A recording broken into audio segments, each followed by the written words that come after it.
أعوذ بالله من الشيطان الرجيم. السلام عليكم ورحمة الله وبركاته. الحمد لله وحده والصلاة والسلام على من لا نبي بعده. أما بعد، قال الله تعالى في القرآن المجيد والفرقان الحميد: فاذكروا الله كما علمكم. وقال النبي صلى الله عليه وسلم: صلوا كما رأيتموني أصلي. رواه البخاری.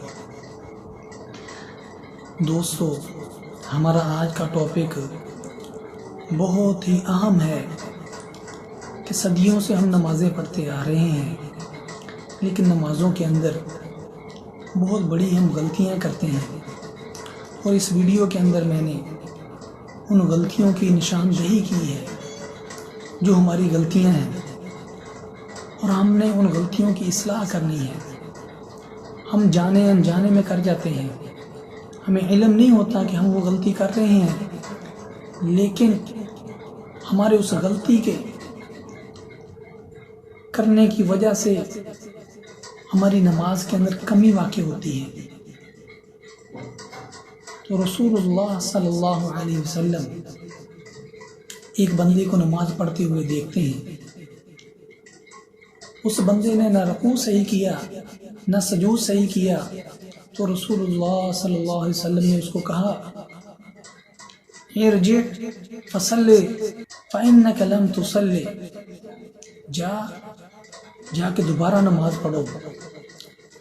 سیدنا حذیفہ بن یمان رضی اللہ تعالی عنہ وہ بیان کرتے ہیں کہ ان کے سامنے ایک بندے نے نماز پڑھی، اس نے بھی اسی طرح جلدی جلدی نماز پڑھی، نہ اس نے صحیح رکوع کیا نہ سجود کیا۔ تو حذیفہ بن یمان رضی اللہ تعالی عنہ اس بندے سے پوچھتے ہیں کہ یہ تو نماز کب سے پڑھ رہا ہے اس طرح؟ وہ کہتا ہے 40 سال سے۔ سیدنا حذیفہ بن یمان رضی اللہ تعالی عنہ اس کو بیان کیا جواب دیتے ہیں؟ کہتے ہیں کہ یہ تو سمجھ کہ 40 سال سے تو نے نماز نہیں پڑھی، کہ صحیح بخاری شریف کے اندر یہ واقعہ موجود ہے۔ اور رسول اللہ صلی اللہ علیہ وسلم ارشاد فرماتے ہیں کل قیامت والے دن سب سے پہلے جس چیز کا حساب ہوگا وہ نماز ہے۔ اگر بندے کی نماز درست ہوئی تو سارے معاملات درست ہوں گے، اگر اس کی نماز کے اندر کمی واقع ہوئی، نماز خراب ہوئی، تو اس کے دوسرے معاملات بھی خراب ہوں گے، اس کے دوسرے معاملات نہیں دیکھے جائیں گے۔ تو اس وجہ سے اس ویڈیو کو آپ نے اچھے طریقے سے دیکھنا ہے، اور اپنی جو سستیاں ہیں، غلطیاں ہیں، کوتاہیاں ہیں، ان کو دور کرنا ہے۔ یہ ویڈیو لمبی نہ ہو، اس لیے میں نے اس نماز کے موقع کے اوپر غلطیوں کے اوپر میں نے 2-3 پارٹس کے اندر یہ نماز کا موضوع رکھا ہے، یعنی کچھ چیزیں، کچھ غلطیاں آج بتاؤں گا، کچھ چیزیں نیکسٹ ویڈیو کے اندر بتاؤں گا۔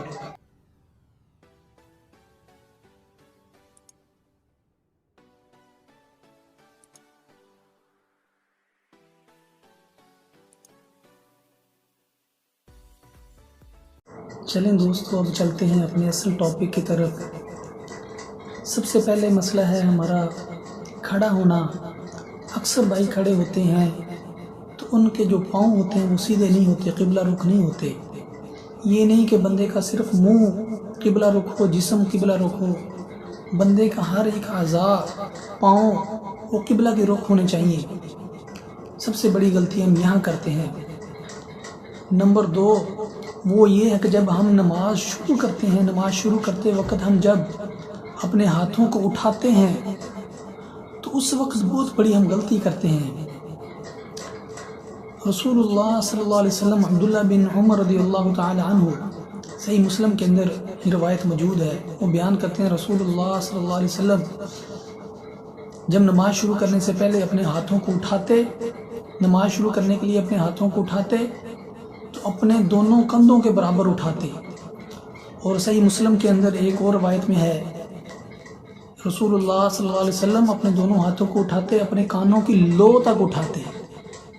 اب کانوں کی لو تک اٹھانا یہ ثابت ہے، لیکن کس طرح اٹھانا یہ ہم نے ویڈیو کے اندر بتایا ہے جو صحیح طریقہ ہے رسول اللہ صلی اللہ علیہ وسلم سے، وہ دیکھنا ہے آپ نے۔ اور پھر اکثر لوگ کانوں کو چھوتے ہیں، پکڑتے ہیں ایسے کر کے، یہ رسول اللہ صلی اللہ علیہ وسلم سے طریقہ ثابت نہیں ہے۔ اور پھر آگے چل کے عورت اور مرد کے اندر تمیز بیان کرتے ہیں کہ مرد جو ہے وہ یہاں تک اٹھائیں اور عورتیں جو ہیں سینے تک اٹھائیں۔ یہ تمیز رسول اللہ صلی اللہ علیہ وسلم نے نہیں کی۔ مرد اور عورت کے لیے، دونوں کے لیے ایک ہی حکم ہے، الگ الگ حکم نہیں ہے۔ اس کے اوپر بھی ہم نے غور کرنا ہے، دیکھنا ہے یہ صحیح طریقہ کیا ہے۔ یہ ساتھ ساتھ میں آپ کو حوالہ جات دے رہا ہوں، آپ نے حوالے دیکھنے بھی ہیں۔ یہ دونوں روایات جو میں نے پیش کی ہیں صحیح مسلم کے اندر ہیں۔ اگلا مسئلہ ہے لباس، کہ مسلمان کا، اسلام والے کا، نمازی کا، مرد و عورت کا لباس کس طرح کا ہونا چاہیے۔ اللہ تعالیٰ قرآن مجید کے اندر ارشاد فرماتے ہیں، یا بنی آدم قد انزلنا علیکم لباسا یواری سوآتکم وریشا ولباس التقوی۔ اے بنی آدم، ہم نے تمہارے لیے لباس نازل کیا جو تمہاری ستر پوشی کرتا ہے، وَلِبَاسُ التَّقْوَى ذَلِكَ خَيْرٌ، اور تقوی کا لباس بہتر ہے۔ یعنی نمازی کا لباس، مسلمان کا لباس ایسا لباس نہیں ہونا چاہیے جو کافروں کے مشابہ ہو، اور نماز کے اندر بالخصوص ایسا لباس نہ ہو جو تنگ ہو، جس سے جسم نظر آتا ہو۔ اور رسول اللہ صلی اللہ علیہ وسلم نے مرد کو جو حکم دیا ہے وہ ہمیشہ کے لیے کہ اپنے ٹخنوں کو ننگا رکھے۔ رسول اللہ صلی اللہ علیہ وسلم ارشاد فرماتے ہیں کہ لا ينظر اللہ الی من جر ثوبہ خیلا، اللہ رب العالمین اس بندے کی طرف نہیں دیکھیں گے، نظر رحمت سے نہیں دیکھیں گے جو بندہ اپنے ٹخنوں کو ننگا نہیں رکھتا، اپنی تہ بند، اپنی شلوار، اپنی پینٹ وہ ٹخنوں سے نیچے رکھتا ہے۔ اور عورت کے لیے کیا حکم ہے؟ رسول اللہ صلی اللہ علیہ وسلم ارشاد فرماتے ہیں المرء عورہ، ترمذی شریف کے اندر یہ روایت موجود ہے کہ عورت چھپانے کی چیز ہے۔ ہاں، عورتیں اکثر نماز پڑھتی ہیں، وہ اس چیز کے اوپر دھیان نہیں دیتی، اپنے بالوں کے اوپر، اپنی شلوار کے اوپر، اپنے اعضاء کے اوپر۔ عورت ہمیشہ اپنی شلوار، اپنا کپڑا وہ ٹخنوں سے نیچے رکھے، اپنی پنڈلیاں ننگی نہ کرے، اپنے ٹخنے ننگے نہ کرے۔ اور اس بالخصوص نماز کے اندر جب نماز پڑھنی ہے، اکثر عورتوں کے بال سامنے سے نظر آ رہے ہوتے ہیں، پیچھے سے نظر آ رہے ہوتے ہیں، یہ جائز نہیں ہے۔ اس سے منع کیا ہے رسول اللہ صلی اللہ علیہ وسلم نے۔ صحابہ کرام نے رسول اللہ صلی اللہ علیہ وسلم سے پوچھا بھی، اللہ کے نبی ہماری عورتیں کتنا کپڑا لٹکائیں؟ رسول اللہ صلی اللہ علیہ وسلم نے فرمایا ایک بالشت۔ تو صحابہ کرام رضوان اللہ علیہم اجمعین نے کہا اللہ کے نبی تب تو وہ ننگی ہوں گی۔ تو پھر رسول اللہ صلی اللہ علیہ وسلم نے کہا پھر ایک ہاتھ، یعنی عورت کا لباس اس طرح کا ہونا چاہیے کہ اس سے جسم کا کوئی حصہ نظر نہیں آنا چاہیے۔ اور اسی طرح اگلا مسئلہ ہے ننگے سر نماز پڑھنا، کیا ننگے سر نماز ہوتی ہے کہ نہیں ہوتی؟ ہاں، ننگے سر نماز ہو جاتی ہے، لیکن ننگے سر کو ہمیشہ روٹین بنا لینا اور ہمیشہ ہی پڑھتے رہنا یہ ٹھیک نہیں ہے۔ مستحب عمل، بہترین عمل، افضل عمل یہی ہے کہ ہم اپنے سر کو ڈھانپ کر رکھیں اور ہمیشہ ڈھانپ کر رکھیں۔ رسول اللہ صلی اللہ علیہ وسلم کا یہی عمل تھا، یہی معمول تھا۔ اگلا مسئلہ نماز کے اندر نظر کا مسئلہ ہے، ادھر ادھر دیکھنا یا نماز کے اندر خشوع کے لیے آنکھیں بند کر لینا، اس کے اوپر بات ہے۔ نماز کے اندر ادھر ادھر دیکھنا، یہ رسول اللہ صلی اللہ علیہ وسلم نماز کے اندر آسمان کی طرف دیکھا کرتے تھے، تو اللہ رب العالمین نے، اللہ سبحانہ و تعالی نے قرآن مجید کے اندر یہ آیت نازل کر دی، الذین هم فی صلاتہم خاشعون، کہ کامیاب وہی لوگ ہیں جو عاجزی انکساری اختیار کرنے والے ہیں۔ تو رسول اللہ صلی اللہ علیہ وسلم اس کے بعد اپنی نظروں کو جھکا کر نماز پڑھا کرتے تھے۔ دوسرا مسئلہ، عائشہ رضی اللہ تعالی عنہا وہ پوچھتی ہیں رسول اللہ صلی اللہ علیہ وسلم سے کہ اللہ کے نبی نماز کے اندر ادھر ادھر جھانکنا، ادھر ادھر دیکھنا، رسول اللہ صلی اللہ علیہ وسلم نے کہا یہ تو شیطان کی جپٹ ہے، جو شیطان نمازی کے اوپر مارتا ہے۔ پھر اگلا کام جو اکثر ہماری غلطی ہے، نمازی کیا کرتے ہیں، خشوع کے لیے آنکھیں بند کر لیتے ہیں۔ رسول اللہ صلی اللہ علیہ وسلم، صحابہ اکرام کہتے ہیں جب بھی نماز پڑھتے، صحیح بخاری کے اندر ہے کہ آنکھیں کھول کر نماز پڑھا کرتے تھے۔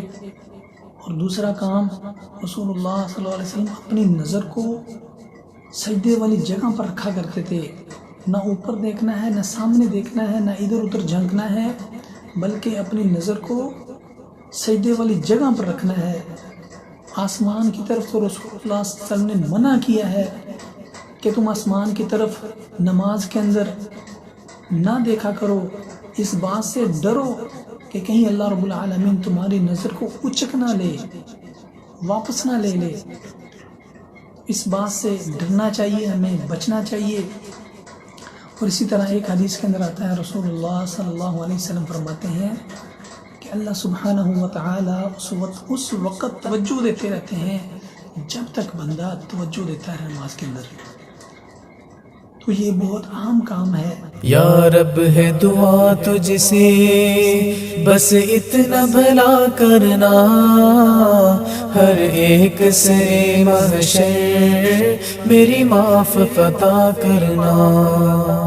وہ وقت قیامت جب ہر اپنا پرایا ہو، اس جلتی فضا میں باز ایک عرش کا سایہ ہو، اس عرش کا سایہ تو مجھ کو بھی عطا کرنا، ہر ایک سرے محشر میری معاف عطا کرنا۔ کیوں کر میں گناہ لے کر تیرے سامنے آؤں گا، اور کیسے حساب اپنا میں تجھ سے چکاؤں گا۔ ایک نظر کرم مجھ پر بس ایک ذرا کرنا، ہر ایک سرے محشر میری معاف عطا کرنا۔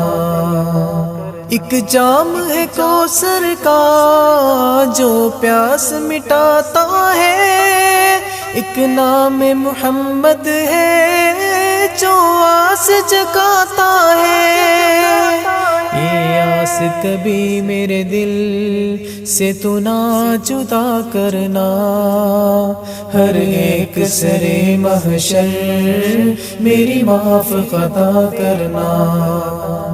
اس نار جہنم کو سوچوں تو بدل جاؤں، اور اپنے گناہوں کی دنیا سے نکل جاؤں۔